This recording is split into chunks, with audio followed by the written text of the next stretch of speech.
compte une centaine d'étudiants qui participent à ces cours d'éloquence. Ce sont des jeunes issus des écoles rennaises, à la fois des écoles publiques comme privées, mais également des jeunes qui sont parfois en perdition scolaire, qui sont issus des maisons de quartier, des missions locales. L'idée qui les réunit, c'est l'envie d'apprendre. On propose du mentorat, donc un accompagnement individuel à des jeunes qui ont entre 12 et 25 ans. C'est des jeunes qui peuvent rencontrer diverses difficultés, qui sont issus de milieux sociaux plus ou moins favorisés. Nous, ce qu'on se donne comme objectif en tant qu'association, c'est vraiment d'éviter l'autocensure et de leur ouvrir le champ des possibles et qu'ils puissent s'apercevoir qu'ils peuvent être capables de faire des études supérieures et pas forcément reproduire un schéma qu'ils ont connu.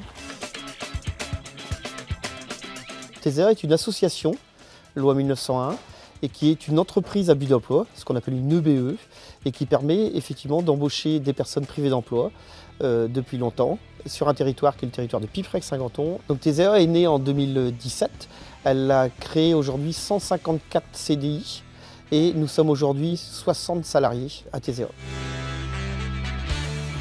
L'expérience de l'EBE, c'est toute la question de l'inclusion, c'est comment on fait de l'inclusion et de l'adaptation le plus proche en fait, des attentes des personnes et des salariés, tout en étant conscient qu'à un moment donné, le modèle économique, il va falloir le regarder aussi.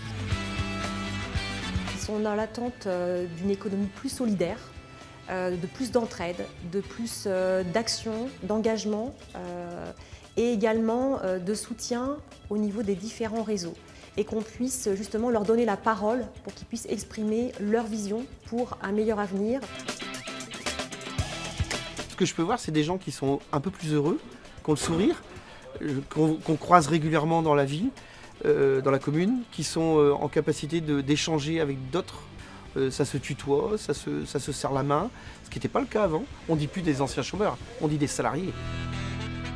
Moi, j'ai beaucoup d'espoir pour l'avenir parce que quand je vois les jeunes qui s'engagent, qui se motivent et pourtant les conditions autour d'eux, elles ne sont pas idéales, ils vont avoir envie de briser les plafonds de verre, de s'en sortir, de réussir. Et donc je pense que ça peut vraiment avoir un impact positif sur le reste de la société.